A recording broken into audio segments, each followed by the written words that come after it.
हरे कृष्णा, राधे राधे। आज की इस वीडियो में हम निर्जला एकादशी व्रत के बारे में जानेंगे। निर्जला एकादशी के दिन हमें जल नहीं पीना है और हमें निर्जल उपवास करना है। लेकिन अगर हमें प्यास लगती है तो हम जूस ले सकते हैं, दूध ले सकते हैं या इस तरह का कोई भी और लिक्विड ले सकते हैं, जैसे नारियल पानी ले सकते हैं। इस तरह का लिक्विड ले सकते हैं, लेकिन हमें जल नहीं पीना है तो भी हमारा उपवास निर्जल ही माना जाएगा। हरे कृष्णा, राधे राधे। निर्जला एकादशी आ रही है और निर्जला एकादशी को साल की सबसे बड़ी एकादशी माना जाता है। निर्जला एकादशी का व्रत करने से साल के सभी एकादशी के व्रत का पूर्ण फल प्राप्त होता है। ऐसा हमारे शास्त्रों में कहते हैं कि निर्जला एकादशी का व्रत बहुत कठिन माना जाता है, क्योंकि गर्मी के मौसम में निर्जला एकादशी का यह व्रत पड़ता है और निर्जला एकादशी के व्रत में पूरे 24 घंटे से भी अधिक समय तक हमें बिना पानी के बिल्कुल निर्जल रहना होता है। तो इसीलिए इस व्रत को बहुत कठिन माना जाता है। जो भी भक्त निर्जला एकादशी का व्रत पहली बार कर रहे हैं, उनके मन में निर्जला एकादशी से जुड़े कुछ सवाल होते हैं। उसमें से ही एक सवाल हम आज की इस वीडियो में देने वाले हैं। सबसे पहले मैं आपको बता दूं कि आप एकादशी व्रत की शुरुआत करना चाहते हैं, तो एकादशी व्रत रखना चाहते हैं, तब आप निर्जला एकादशी से अपने व्रत की शुरुआत कर सकते हैं।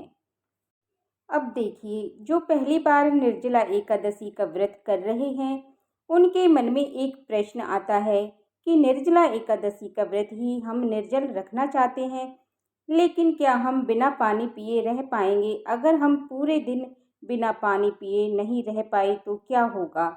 क्या हमारा व्रत भंग हो जाएगा, टूट जाएगा? हम सूर्यास्त के बाद या हम सोने से पहले पानी तो पी सकते हैं, या बीच का सारा दिन हम निर्जल व्रत कर लेंगे? तो इस तरह के बहुत सारे सवाल भक्तों के मन में होते हैं। एक प्रश्न और है कि हम पहले तो निर्जला एकादशी का निर्जल व्रत करते हैं, लेकिन अब हमारा शरीर साथ नहीं देता है तो हम निर्जल व्रत नहीं कर पाते हैं। तो ऐसे में अब हम क्या करें? तो इन सभी सवालों के बारे में आप जानेंगे। देखिए, शास्त्रों के अनुसार निर्जला एकादशी का व्रत अगर आप निर्जल रखना चाहते हैं, तो यह व्रत दसवीं की रात्रि से शुरू हो जाता है। यानी आप दसवीं की रात में जब आप भोजन कर लेते हैं, उसके बाद से आपको कुछ भी खाना पीना नहीं होता है।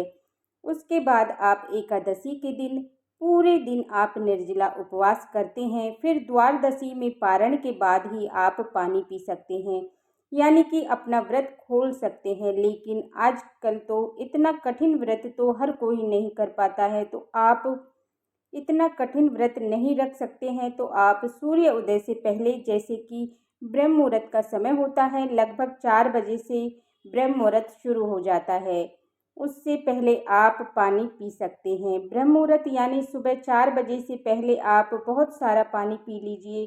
उसके बाद जब सूर्य उदय हो जाए, तब आप अपना निर्जला उपवास रखें। लेकिन एक बात का ध्यान रखें, अगर आपका शरीर साथ नहीं देता है, अगर आप अस्वस्थ हैं या बिना पानी पिए आपको परेशानी होती है, तब आप निर्जला एकादशी का निर्जल उपवास बिल्कुल भी ना रखें।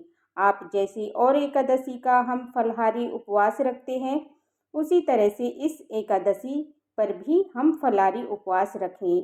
अब यही पर प्रश्न लेते हैं कि उन भक्तों का जो पहले निर्जल उपवास रखते थे लेकिन अब नहीं रह पाते हैं, तो अब क्या करें? तो देखिए, आप निर्जला उपवास रखते थे, तो आप निर्जला उपवास का उद्यापन करें। यानी कि जो पहले से निर्जला एकादशी का व्रत रखते थे, उसका उद्यापन कर दीजिए और फिर से निर्जला एकादशी का व्रत शुरू करें, जो कि फलाहारी हो। और एक बात, अगर आप अपने स्वास्थ्य की वजह से अब एकादशी व्रत नहीं रह पाते हैं, तब आप सिर्फ भगवान की पूजा कर ले। एकादशी के दिन आप व्रत नहीं रख सकते हैं, मतलब खाना पीना नहीं छोड़ सकते हैं, लेकिन बाकी नियमों का पालन तो कर सकते हैं और भगवान की पूजा भी कर सकते हैं।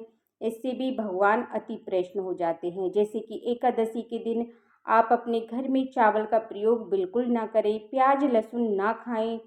एकादशी व्रत की कथा को पढ़ लें, पूरे दिन भगवान के मंत्रों का जाप करें, भगवान का कीर्तन करें और दीन दुखियों की सहायता करें। एकादशी के दिन तुलसी देवी की पूजा करें और दान इत्यादि किए जाते हैं वो भी उसी तरह से करें जैसे आप और एकादशी का व्रत करते थे तब करते थे।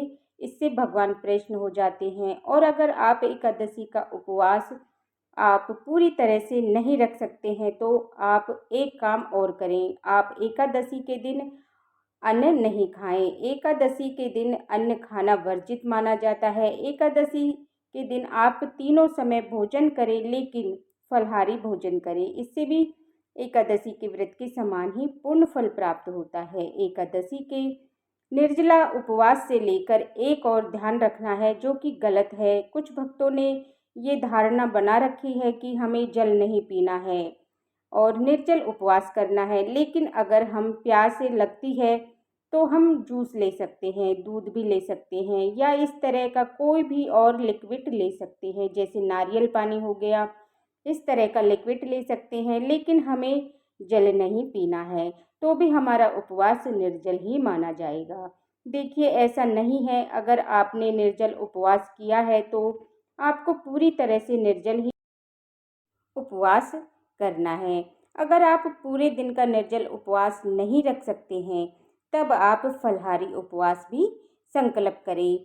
सुबह जब आप भगवान की पूजा करते हैं, एकादशी व्रत का संकल्प करते हैं, उसी समय इस तरह का संकल्प कर ले कि मैं आज एकादशी के दिन पूरे दिन निर्जल उपवास करूंगी या फिर फलाहारी उपवास करूंगी।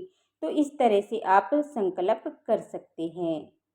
अगर आपको ये जानकारी अच्छी लगी हो तो वीडियो को लाइक करें और चैनल को सब्सक्राइब करें।